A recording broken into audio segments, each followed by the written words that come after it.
Believe it or not, Motorola hasn't changed much since it got acquired by Chinese giant Lenovo. It is still launching phones of all categories and is still selling them at reasonable prices. For instance, the Moto Z was a killer high-end when it launched, while the Moto G4, the Moto G4 Play, and the Moto G4 Plus are all good examples of how a budget smartphone should be made. The Moto M is positioned somewhere between these two tiers. As an Android mid-range model, it checks all the right boxes. It has good specs, great design, and an affordable price. On paper, this sounds like a winning combination, but in real life, is the Moto M worth considering at all?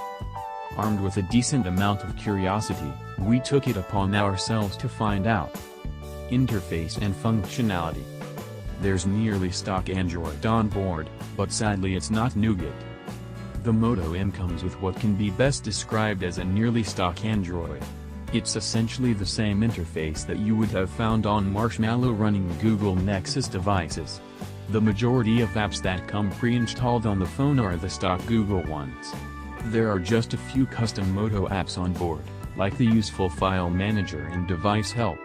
The latter is a system monitor that also doubles as an interactive manual for all the phone's functions, which we find neat and useful. As you'd expect, the almost vanilla Android interface feels as snappy as it gets. That stands pretty high in our book, though we can easily see why some users might quickly brand this one as rather boring.